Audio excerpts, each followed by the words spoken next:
Welcome to KTV. నా పేరు Sudharani. Prime bulletin ముఖ్యాంశాలు. పూతలపట్టులో ముఖ్యమంత్రి కార్యక్రమం. జగన్ రెడ్డి పెళ్లికి రాజారెడ్డి బెయిల్పై రాలేదంటూ పార్తా ప్రశ్న. రాజస్థాన్ తరహాలో వేంపల్లిలో మెగా క్లీన్ డ్రైవ్. తిరుపతిలో రౌడీ షీటర్లకు ఎస్పీ కౌన్సిలింగ్. మాజీ ముఖ్యమంత్రి వైఎస్ జగన్ రెడ్డి కుటుంబ సభ్యులపై మరోమారు ఫైర్ అయ్యారు. తెలుగుదేశం పార్టీ పూర్వ రాష్ట్ర ఉపాధ్యక్షులు పీర్ల పార్థసారథి రెడ్డి కడపలో వైఎస్ఆర్ ప్రెస్ క్లబ్ లో ఏర్పాటు చేసిన మీడియా సమావేశంలో ఆయన మాట్లాడుతున్నారు. ఆ వివరాలు చూద్దాం. ఈరోజు వారమెక్కిన హృదయంతో నా గుండెకు ఎదురుగా ఒక ఫిరంగిని పెట్టి పేలిస్తే ప్రాణాలతో మిగిలితే ఎంత బాధతో విలవిల్లాడుతా పోతామో అంతటి బాధతో హృదయ విదారకంగా ఈ జిల్లాలో ఈ రాష్ట్రంలో జరిగినటువంటి దారుణ మారణ కాండలు, దహన కాండలు, వైఎస్ జగన్మోహన్ రెడ్డి కుటుంబం సాగించినటువంటి నరమేధము, కిరాయి హత్యలు, ప్రత్యక్ష పరోక్ష హత్యలు, గృహ దహనాలు, పచ్చని పంటలు భస్మీపటలం చేయడం, ఈ విషయాలన్నీ మీ ద్వారా ప్రజలకు తెలియజేసుకునేటందుకు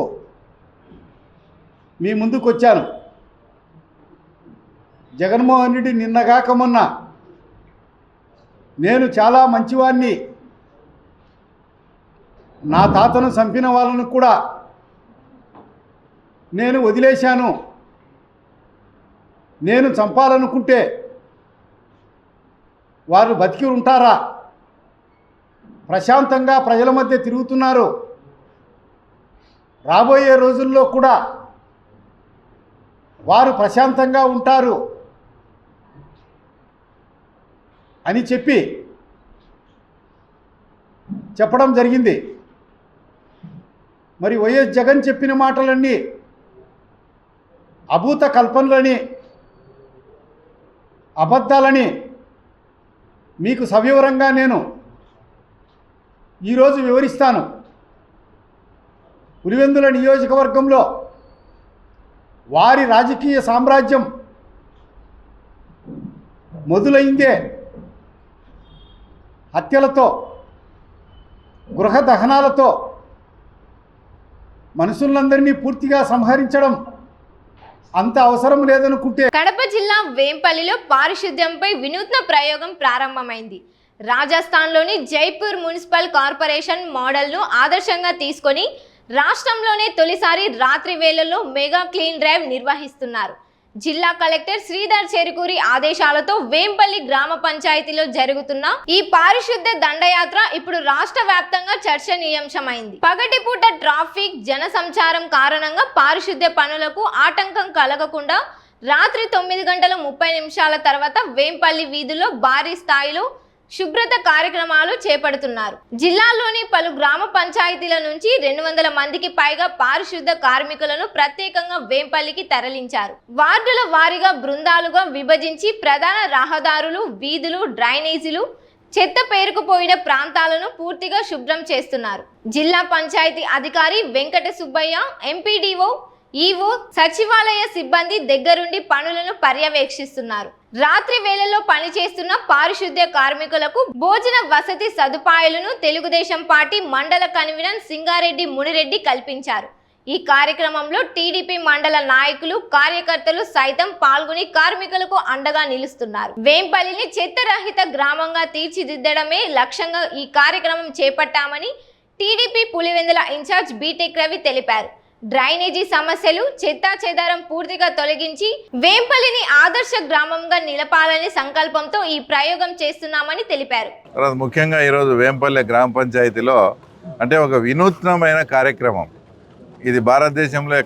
భారతదేశంలో ఎక్కడ గుజరాత్లో అమలైంది, దాని ఆంధ్రప్రదేశ్లో మొట్టమొదటిసారిగా మన వేంపల్లి గ్రామ పంచాయతీలో తర్వాత దీన్ని ప్రారంభిస్తున్నాం. అద్భుతమైన వేంపల్లిను మనం అందరం చూడబోతున్నాం. అంటే ఎక్కడా కానీ వేస్టేజ్ అనేది లేకుండా, తర్వాత మిగతాటి ఎక్కడన్నా డ్రైనేజ్ ప్రాబ్లం కానీ ఇవన్నీ కూడా తీర్చిదిద్ది, ఒకవేళ ఈరోజు సిస్టమేటిక్గా చేయడంలో ఏదైనా గ్యాప్ ఏర్పడితే మళ్ళీ ఒక 10 రోజులు గ్యాప్ ఇచ్చి మళ్ళీ ఇదే ప్రోగ్రాం పెట్టి వేంపల్లిను ఒక అద్భుతంగా తీర్చిదిద్దాలని ఇక్కడ ఉండే మా లోకల్ లీడర్స్ కానీ తర్వాత మిగతా మా అధికారులు చేయడం, దీనికి కలెక్టర్ గారు కూడా సపోర్ట్ చేసి డిపిఓ గారిని కూడా పంపించి వేంపల్లిలో ఉండే మొత్తం చెత్త చెదారం అంతా క్లీన్నెస్, ప్రజలకు ఎలాంటి రోగాలు రాకుండా నీట్గా చేయాలనే ఉద్దేశంతో ఈ కార్యక్రమం చేపట్టడం.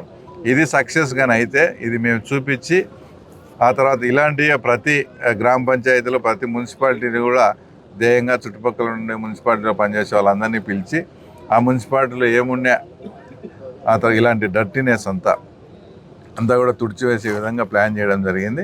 రాజస్థాన్ జైపూర్ మోడల్ను ఆంధ్రప్రదేశ్లోని వేంపల్లి అమలు చేస్తామని కార్యక్రమం విజయవంతమైతే పులివెందుల నియోజకవర్గంలోని ఇతర మున్సిపాలిటీలు, గ్రామ పంచాయతీల్లో కూడా ఇదే విధానాన్ని అమలు చేస్తామని బీటెక్ రవి ప్రకటించారు. పారిశుద్ధ్యంపై దండయాత్ర కార్యక్రమాన్ని వేంపల్లిలో నిర్వహించేలాగా అధికారులను ఒప్పించిన సింగారెడ్డి మునిరెడ్డిపై గ్రామస్తులు హర్షం వ్యక్తం చేస్తున్నారు.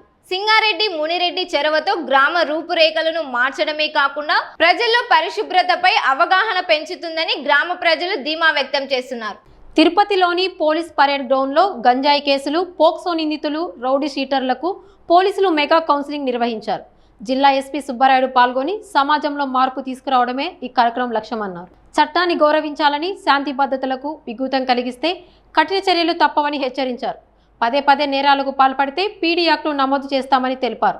గంజాయి నిర్మూలనకు ప్రజలు సహకరించాలని, మత్తు పదార్థాలపై ముక్కుపాదం మోపుతున్నామని ఎస్పీ స్పష్టం చేశారు. ఈరోజు దాదాపు 451 వివిధ రకాల నేరాలు చేసి రౌడీ షీటర్లుగా లేదా గాంజా షీటర్లుగా పోక్సో ముద్దాయిలలో అంటే ఎవరు మైనర్ గర్ల్స్ ఎస్పెషలీ 15 సంవత్సరాల లోపు అమ్మాయిలపై అఘాయిత్యాలు చేసి వాళ్ళు ఎవరైతే షీట్లుగా ఉన్నారో వారు, ఎక్కువగా దొంగతనాలు పాల్గొనడం వల్ల షీట్లు ఓపెన్ చేసిన వారు, రౌడీ షీటర్స్, వీళ్ళందరినీ ఈరోజు ఇక్కడ ముందు కలుసుకోవడం జరిగింది. జిల్లా వ్యాప్తంగా దాదాపు ఎక్కువగా క్రైమ్లో ఇన్వాల్వ్ అయిన వాళ్ళని మాత్రమే ఇక్కడికి ఈరోజు తీసుకురావడం జరిగింది. ఎందుకు మీరు మిగతా సమాజానికి డిఫరెంట్గా బిహేవ్ చేస్తున్నారు? ఎందుకు మీరే ఈ విధంగా ఐడెంటిఫై అయ్యారు? ఒకసారి ఆలోచించుకోవాలి. మిగతా వాళ్ళు బాగున్నప్పుడు మీరు ఎందుకు బాగుండరు? ఎందుకు చిన్న అమ్మాయిలని 13-14 ఇయర్స్ అమ్మాయిల్ని మీరు ఫిజికల్గా లేదా సెక్సువల్గా అసాల్ట్ చేసి సమాజంలో ఒక చెడ్డ పేరు తీసుకొచ్చారు? ఎందుకు మీరు మీ కుటుంబాలు బాగుండాలని ప్రతి ఒక్కరు కోరుకునే వాళ్ళు భాగంగా మీరు ఉండాలి తప్ప ఎందుకు ఒక సెపరేట్గా క్రైమ్ పాల్గొని క్రైమ్లో ఇన్వాల్వ్ అయ్యి షీట్గా ఉన్నారనేది ఆలోచించుకోవాలి. చాలామందిలో నేను ఆ చేంజ్ చూడట్లేదు. ఏమవుతుందో అని చాలా క్యాజువల్గా నించొని ఉన్నారు చాలామంది. ఈరోజు ఇక్కడికి తీసుకురావడానికి ఒకే ఒక కారణం, మీలో మార్పు రావాలి. మారితే గౌరవిస్తాం, మారకుండా చట్టాన్ని చేతిలో తీసుకుంటే చట్టం ఏమిటో చూపిస్తాం. అర్థమైందా? చట్టం ఎలా ఉంటుంది, చట్టం ఏ విధంగా కంట్రోల్ చేస్తుంది అనేది చూపించడం జరుగుతుంది. ఇప్పటి వరకు దాదాపు జిల్లాలో రౌడీ షీటర్లపై దాదాపు 13 మందిపై పీడీ యాక్ట్ పెట్టడం జరిగింది. అదేవిధంగా ఈ డ్రగ్స్ ఏదైతే గాంజా ఉందో గాంజాపై దాదాపు 17 మందిపై పీడీ యాక్ట్ పెట్టడం జరిగింది. మీరు అబ్జర్వ్ చేసి ఉంటారు. సో అదేవిధంగా 450 వరకు గాంజా టెస్టులు కూడా చేయడం జరిగింది. ఇంతవరకు మీరు గాంజాలో ఉన్నారా లేదా, గాంజా వాడారా లేదా అనేది కనుక్కోవడం కొంత కష్టంగా ఉండేదేమో, కానీ ఇప్పుడు 5 నిమిషాలలో మీరు గాంజా వాడారా లేదా అనేది కనుక్కునే టెక్నాలజీ మా దగ్గర ఉంది. ఈరోజు గాంజాని కూడా టెస్ట్ చేయడం జరుగుతుంది.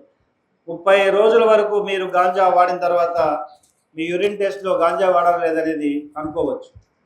5 నిమిషాల ద్వారా వచ్చిన టెస్ట్ ద్వారా మీకు గాంజా ఎక్కడి నుండి వచ్చింది, ఎవరు సప్లై చేశారు, వారన్నింటినీ కూడా పూర్తి సమాచారాన్ని సేకరించి రెండోసారి మీరు గాంజా వాడి దొరికితే మీలో మార్పు రాకుండా రెండోసారి గాంజా వాడి దొరికితే మీపై కూడా తగిన కఠిన చర్యలు తీసుకోవడం జరుగుతుంది. వాడిన వారే కాకుండా సప్లై చేసిన వారిపై కఠిన చర్యలకు తిరుపతి జిల్లా పోలీస్ ముందుకు వెళ్తుందని తెలియజేయడం జరుగుతుంది. ఇప్పటి వరకు ఎన్డీపీఎస్ షీట్స్ అంటే ఎవరైతే ఈ డ్రగ్స్లో పాల్గొన్నారో 257 ఎన్డీపీఎస్ షీట్స్ని ఈ జిల్లాలో ఓపెన్ చేశాము. 184 పోక్సో షీట్స్ ఎవరైతే ఈ మైనర్ గర్లపై అఘాయిత్యాలు చేశారో వారిపై ఓపెన్ చేయడం జరిగింది. అందరూ అలాంటి వాళ్ళంతా ఇక్కడ ఉన్నారు, ఈరోజు నా ముందు ఉన్నారు. రౌడీ షీటర్స్ ఉన్నారు, పోక్సో షీటర్స్ ఉన్నారు, గాంజా షీటర్స్ ఉన్నారు, ఎక్కువగా దొంగతనాలు చేసే వాళ్ళు కూడా ఇక్కడ ఉన్నారు. మీ అందరినీ ఇక్కడికి పిలిచి మాట్లాడడంలో ఒకే ఒక ఉద్దేశం, ఇంతవరకు మీరు చెప్పినట్లుగా ఆ అధికారులు చెప్పినట్లుగా తిరుపతి జిల్లా చాలా ప్రాముఖ్యత గల జిల్లా ప్రపంచంలో. సాక్షాత్ వెంకటేశ్వర స్వామి ఇక్కడ ఉన్న జిల్లా కాబట్టి దేశవ్యాప్తంగా ప్రపంచవ్యాప్తంగా అనేక మంది భక్తులు ఇక్కడికి రోజు 1,00,000 మంది వచ్చిపోతుంటారు. మనం చేసే చిన్న ఇష్యూ కూడా అది పెద్ద ఇష్యూగా ప్రపంచవ్యాప్తంగా ట్రోల్ అవుతూ ఉంటుంది. కాబట్టి మీ అందరూ లా అండ్ ఆర్డర్కి సహకరించాలి. ఏమాత్రం చిన్న తప్పు జరిగినా అది తిరుపతికి చెడ్డ పేరు వస్తుంది. కాబట్టి తిరుపతికి చెడ్డ పేరు వచ్చే ఏ విషయంలో కూడా తిరుపతి పోలీస్ సహించదు. మీకు మళ్ళీ చెప్తున్నా, తిరుపతి జిల్లాని ఒక మంచి సురక్షితమైన జిల్లాగా ముందుకు వెళ్ళడానికి మీరంతా సహకరించాలి. అదేవిధంగా ఒకటే, మిమ్మల్ని ఈరోజు ఈ స్థానంలో చూస్తున్నప్పుడు రేపు నెక్స్ట్ మనమంతా మారి ఈ స్థానం నుండి మంచి పేరు తెచ్చుకోవాలి. మన కుటుంబ సభ్యులు లేదా మీ పిల్లలు లేదా మీ తల్లిదండ్రుల దగ్గర నేను తప్పు చేయడం వల్ల వాళ్ళకి మర్యాద పోగొడుతున్నాను, చెడ్డ పేరు తెస్తున్నాను అనేది ఆలోచించి మీరు మంచిగా ప్రవర్తిస్తే తప్పకుండా మీ షీట్లు తీసేయడానికి ఖచ్చితంగా తిరుపతి జిల్లా పోలీస్ ముందుంటుంది. ఇంకొకరితో చెప్పించాల్సిన పని లేదు. అదేవిధంగా ఒక్కసారి రౌడీ షీట్ ఆర్ ఈ షీట్లు ఓపెన్ అయ్యి మళ్ళీ క్రైమ్లో ఇన్వాల్వ్ అయితే మాత్రం చెప్తున్నా 100% మీ మీద పీడియాక్ట్ పెట్టడం జరుగుతుంది. అవసరమైతే ఎక్స్టర్న్మెంట్ ఏంటి బహిష్కరణ కూడా చేయడం జరుగుతుంది. ఎక్కువగా కేసెస్లో ఇన్వాల్వ్ అయిన వారిపై బహిష్కరణ కూడా చేయడం జరుగుతుంది. సో ఇప్పటి వరకు పీడియాక్ట్ పెట్టడం చాలా చూశారు. అదేవిధంగా ఎవరైతే మళ్ళీ డ్రగ్స్ లేదా గంజా కేసెస్లో ఇన్వాల్వ్ అవుతారో వారిపై కానీ లేదా పోక్సో కేసుల్లో ఇన్వాల్వ్ అవుతారో వారిపై కానీ రౌడీ షీటర్లుగా ఎవరైతే ఐడెంటిఫై అయ్యారో వారు మళ్ళీ క్రైమ్లో ఏదైనా కానీ కొట్టుకోవడం కానీ లేదా చంపుకోవడం కానీ లేదా ఇతరులను భయపెట్టడం కానీ చేస్తే మాత్రం తప్పకుండా కఠిన చర్యలు తీసుకోవడం జరుగుతుంది. కాబట్టి మారుతారా? మీదే మంచిగా మారితే మా బాధ్యత మిమ్మల్ని జాగ్రత్తగా చూసుకోవడం, లేదా మీరు చట్టాన్ని చేతిలో తీసుకుంటే అది కూడా మా బాధ్యతే. ఏ విధంగా కంట్రోల్ చేయాలనేది చట్టం ద్వారానే చూపిస్తాం. ఖచ్చితంగా చెప్తున్నా, మీరందరూ తిరుపతి ప్రపంచ ప్రఖ్యాతిగాంచిన తిరుపతి జిల్లాను ఒక సురక్షితమైన జిల్లాగా ఏర్పాటు చేయడానికి, మంచి పేరు తీసుకురావడానికి సహకరిస్తారని కోరుకుంటున్నా.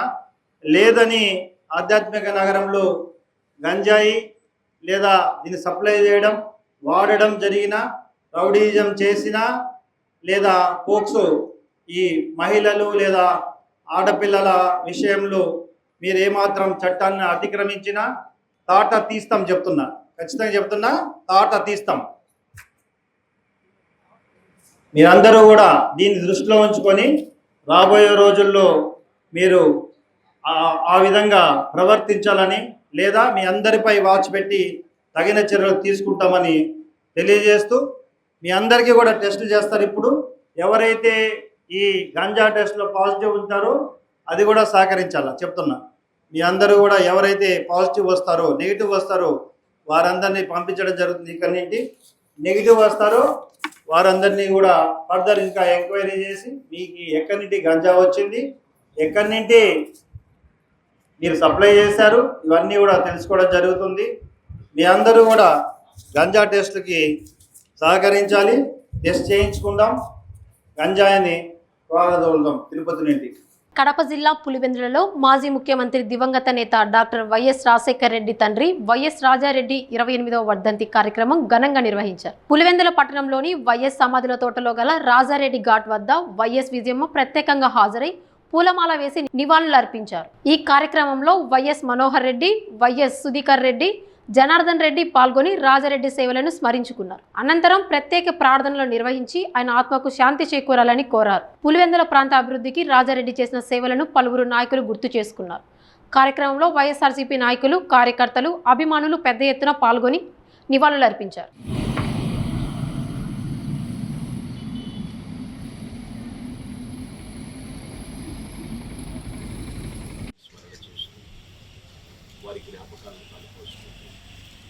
మా ప్రియ పరలోకమందున మా తండ్రి, నీ ఘనమైన శ్రేష్టమైన ఉన్నతమైన నామమునికే వందనాలు, కృతజ్ఞతాస్తుతులు, స్తోత్రాలు చెల్లిస్తున్నాం మా ప్రభువా. సర్వోన్నతుడా, సర్వశక్తిమంతుడా, సర్వాధికారి, సర్వసృష్టిక అందరం కూడా మేము జ్ఞాపకం చేసుకుంటున్నాం కదా ప్రభువా. ఆయన పులివెందుల పట్టణానికి చేసినటువంటి ఎన్నో కార్యాలను మేము తలపోచుకుంటుండగా ప్రభువా. ఆయా ఇంతవరకు స్థిరస్థాయిగా ప్రజల గుండెల్లో ఆయన రాజారెడ్డి గారిని మీరు నిలిపినందుకు మీ ప్రార్థన వరకు మీ సన్నిధి తోడుగా ఉంటుంది. కీడుండి, అపాయం నుండి, ఆపద నుండి తప్పించండి. పరిశుద్ధాత్మ దేవుడా, మీరే మీ సన్నిధి, మీ సంచారము మాతో ఉంచండి అయ్యా. నీకే స్తోత్రాలు, వందనాలు చేస్తున్నాం. ఆయన రాజారెడ్డి గారు ఇంకా రాజారెడ్డి గారి యొక్క జ్ఞాపకార్థ స్థితి కోటంలో నేను ఏర్పాటు చేస్తుంది ప్రభావ. ఈ ప్రార్థన అంశంలో న్యాయంతో పరిపాలించుకున్న మా గొప్ప తండ్రి, మీకు స్తోత్రాలు, వందనాలు చేస్తున్నాం. ఈ సమయంలో నాయన కాచించెను యేసుని కొరకై ఎలా జీవించెద బాసురముగని నన్ను యేసుని కొరకై ఎలా జీవించెద బాసురముగని నన్ను దినము పలు విధముల పాపములు చేసితి వలదని ద్రోసితి వాక్యమును కొరకై ఇలా జీవించేద బాసురముగని నన్ను దినము నాశనకరమగు గుంటలు నుండి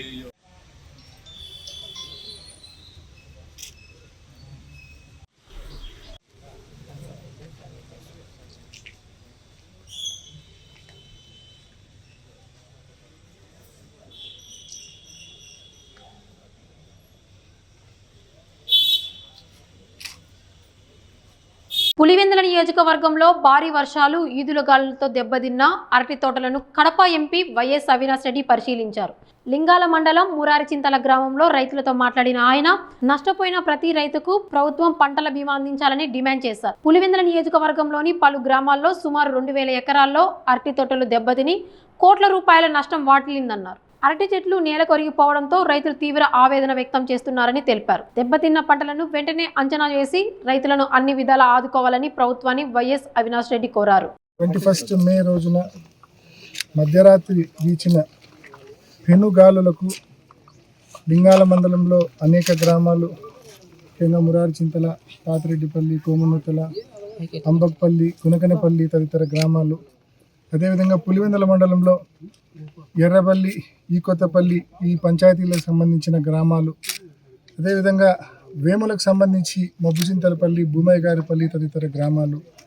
ఈ గ్రామాల్లో భారీ ఎత్తున అరటి పంట నష్టం వాటిల్లింది.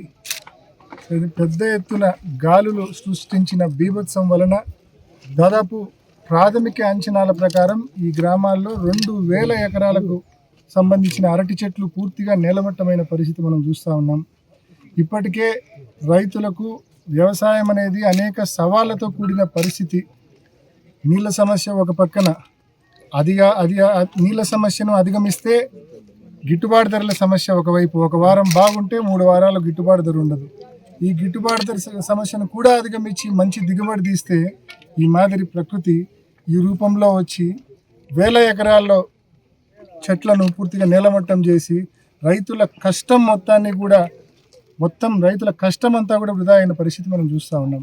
దాదాపు ఒక్కొక్క ఎకరాకు సగటున మనం ఈ రోజున్న రేటు ప్రకారం లెక్క కడితే ఎకరాకు 5 నుంచి 6 లక్షల రూపాయలు నష్టం కనిపిస్తూ ఉంది. కనీసం ఎకరాకు 25 నుంచి 30 టన్నులు మనకు దిగుబడి వచ్చింది. 20 వేల రూపాయల టన్ను ఉంది.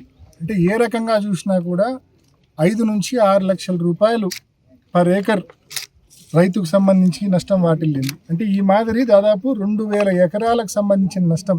అంటే ఎంత భారీ నష్టమో దాదాపు ఒక్కసారి ప్రతి ఒక్కరు కూడా ఆలోచన చేయమని నేను కోరుతా ఉన్నా. ముఖ్యంగా ప్రభుత్వాలు ఇటువైపు చూడమని చెప్పి గట్టిగా కోరుతా ఉన్నాం. ముఖ్యంగా ప్రభుత్వం ముందుకొచ్చి తక్షణమే ఇన్పుట్ సబ్సిడీని చెల్లించే కార్యక్రమం చేయాలా ఒకటి. రెండవది పంటల బీమా కూడా తప్పనిసరిగా ప్రతి రైతుకు కూడా, నష్టపోయిన ప్రతి రైతుకు కూడా పంటల బీమా చెల్లించాల్సిన అవసరం, బాధ్యత ప్రభుత్వం పైన ఉన్నాయి. గడిచిన సంవత్సరంలో మార్చి 2025లో మార్చి 2వ తేదీ 2025లో కూడా ఇదే తరహాలో భారీ నష్టం వాటిల్లింది. అప్పుడు ఆ రోజు వెదర్ స్టేషన్స్లో అరటి weather based crop insurance scheme కింద కవర్ అవుతూ ఉంది అరటి పంట.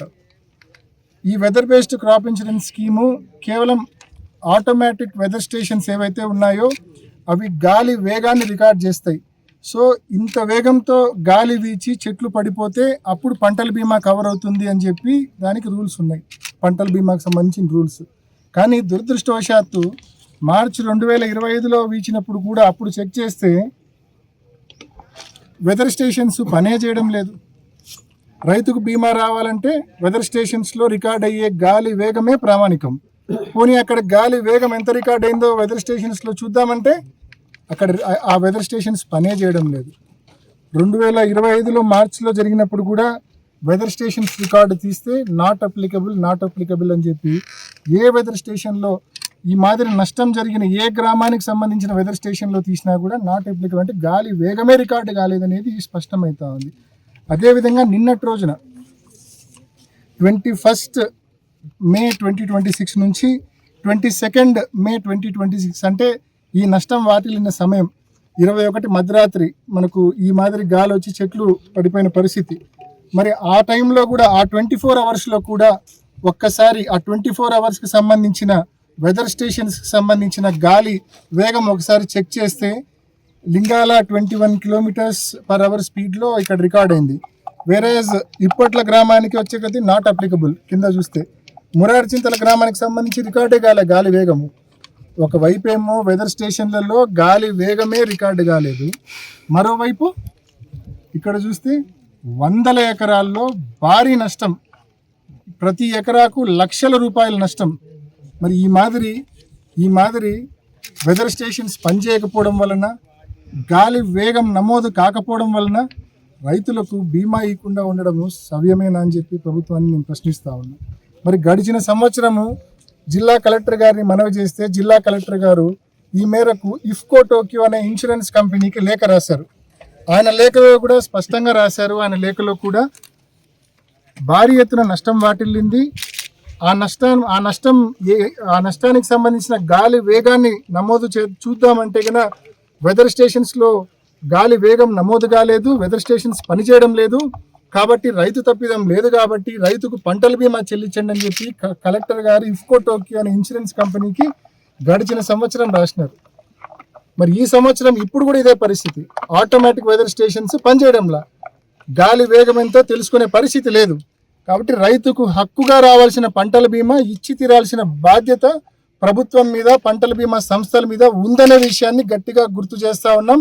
తప్పనిసరిగా ప్రభుత్వం ముందుకొచ్చి క్రితం సంవత్సరం ఏదైతే ఈ మాదిరి వెదర్ స్టేషన్స్ పనిచేయకుండా, వెదర్ స్టేషన్స్లో గాలి వేగమే నమోదు కాకుండా భారీ ఎత్తున అరటి రైతులు నష్టపోయారో, అరటి చెట్లు పడిపోయాయో దానికి సంబంధించిన బీమా చెల్లించాలా. ఈ ఏడాదికి సంబంధించి ఈరోజు నిన్న జరిగిన నష్టానికి సంబంధించి కూడా మరి ఏదైతే గాలి వేగం నమోదు కాలేదో వెదర్ స్టేషన్స్లో తప్పకుండా ప్రభుత్వం ముందుకొచ్చి ఇన్పుట్ సబ్సిడీతో పాటు పంటల బీమా కూడా నష్టపోయిన ప్రతి రైతుకు చెల్లించాలని చెప్పి ప్రభుత్వాన్ని గట్టిగా డిమాండ్ చేస్తూ ఉన్నాం. అలా చెల్లించని పక్షంలో తప్పకుండా ప్రభుత్వం మెడలు వంచే వరకు కూడా రైతుల కోసం వైఎస్ఆర్ కాంగ్రెస్ పార్టీ ముందుండి పోరాడుతుందనే విషయాన్ని కూడా గట్టిగా తెలియజేస్తూ ఉన్నాం.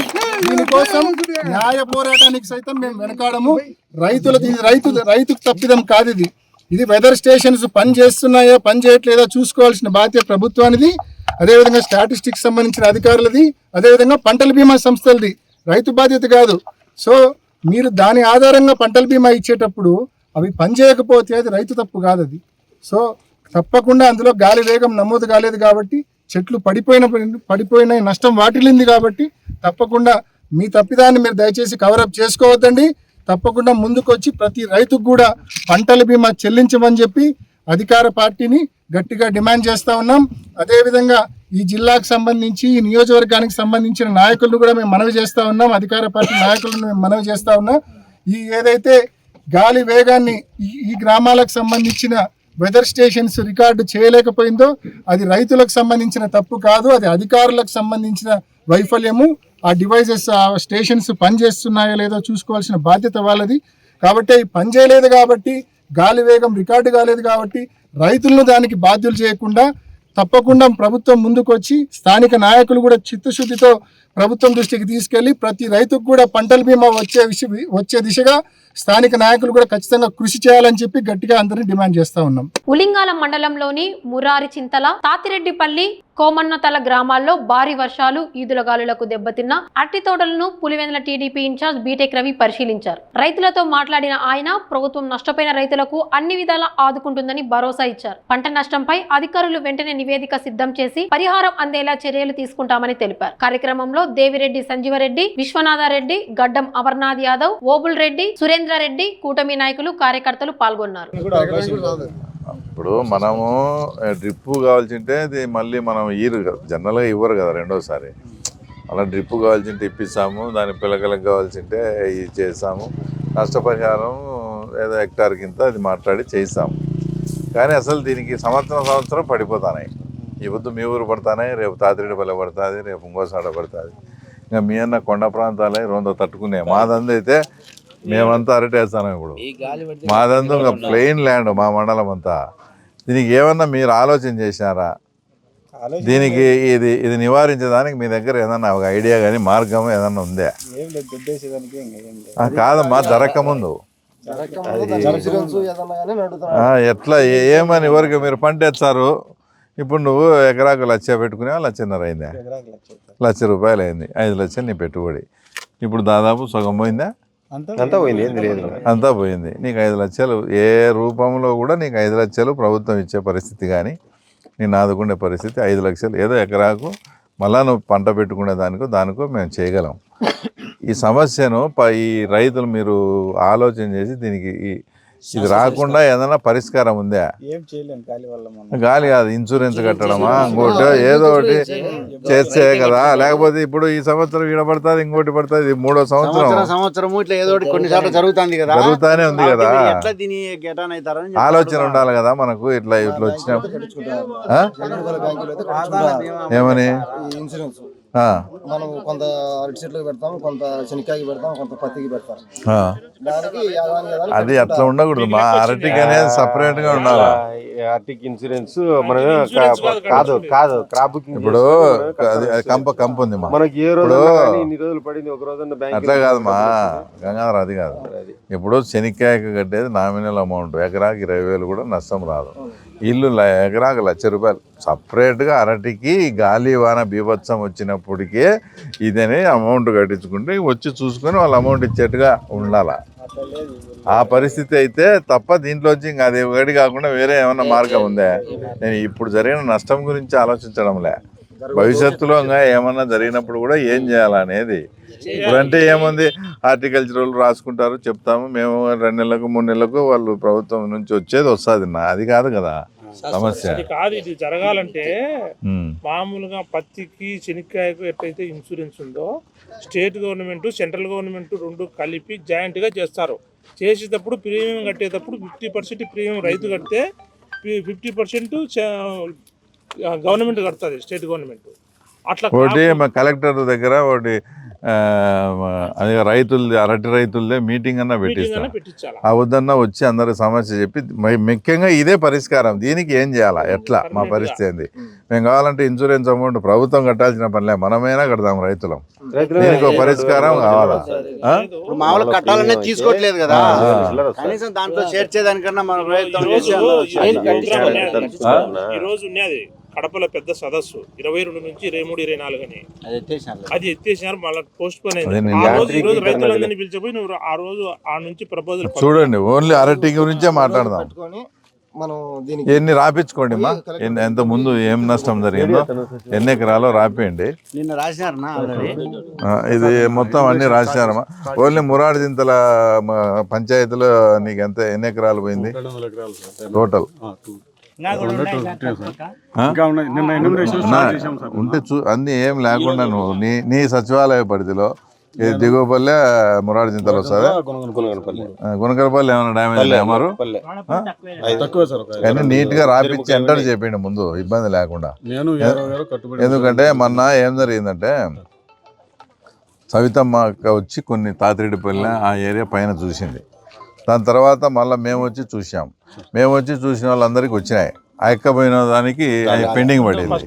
ఏమంటే అది ఫస్ట్ లిస్ట్ అది మన ప్రాబ్లం అని చెప్తారు. కాదు, ఫస్ట్ విడత రాలే, రెండో విడత మూడో విడతలో పన్నే దానికి అమౌంట్ వచ్చింది హెక్టార్ కింద. ఇంకోటి అట్లా ఇబ్బంది లేకుండా చూడండి. నిజంగా వాళ్ళు ఇప్పుడు మనం ఇచ్చేది ఏదో 10,000 ఎంతో ఇచ్చాము. ఇప్పుడు పన్నులయ్యే జెన్యున్ గా రాస్తే ఎవరికి అన్యాయం జరగదు. అట్లా కాకుండా వాళ్ళ వీళ్ళ పడన వాళ్ళవి కూడా రాసినాం అనుకో, అసలు వాళ్ళ వీళ్ళ పోతే వీళ్ళు బాధ. అట్లా కాబట్టి ఎవరు చెప్పినా ఏం చెప్పకుండా ఓన్లీ పన్నులవి మాత్రమే మీరు లిస్టు రాసుకోండి. పడనోళ్ళవి రాసుకుంటే ఏమవుతుందంటే ఈ పన్నునికి రాకుంటే వాడు బాధపడతాడు. అది నేను తీసుకుని వాళ్ళకైతే ఎవరి పొలం ఏందనేది ఐడియా ఉంటుంది. అంటే మాకు తెలిసింది ఏంటంటే మీరు అందరి రాసారు, వాళ్ళకి రాసారు, వీళ్ళకి రాసారు అని చెప్పి మాకు వచ్చింది. పొలంలోకి పోయి వాళ్ళకి ఎంత నష్టం జరిగింది, పన్నునికి ఏదన్నా కొంచెం రాసినా పర్లేదు కానీ అసలే పన్నునికి మాత్రం రాయకండి, ఏం ఇబ్బంది లేదు. వీనికి లాస్ అవుతాడు ఉంటున్నా. సరే వాడికి ఇప్పుడు ఏంటంటే ఈ పన్నుల దానికి మెయిన్ మళ్ళీ డ్రిప్ ఇవ్వాలంటే కూడా ఇవ్వరు కదా జనరల్గా 10 years వరకు. అవి స్పెషల్ కేసు కింద తీసుకొని ఆ డ్రిప్పు మళ్ళీ పిల్లకలకు కావాల్సినది ఇన్పుట్ అవి మేము మాట్లాడి చేస్తాం. మీరు జెన్యూన్గా ఎవరు పడింటే వాళ్ళదే యాజ్ ఇట్ ఈజ్గా ఉండేది ఉన్నట్టు రాయండి. కలెక్టర్ని పిలిచి రైతులతో మాట్లాడి వీళ్ళందరినీ కూడా తీసుకుపోయి మెయిన్ ఈ పరిష్కారం ఏందనేది ఒకటి. ఇప్పుడు ఇతను 5 ఎకరాలమ్మా, 4 ఎకరాలు పడింటుంది. అట్లాంటి 5 ఎకరాలు రాయండి. వాళ్ళకి ఆ ఎకరా వాళ్ళేం చేసేది ఏమి ఉండదు. ఇది వాళ్ళ ప్రైమ్ బులెటిన్. చూస్తూనే ఉండండి KTV, ప్రతి వార్త ప్రజల పక్షం.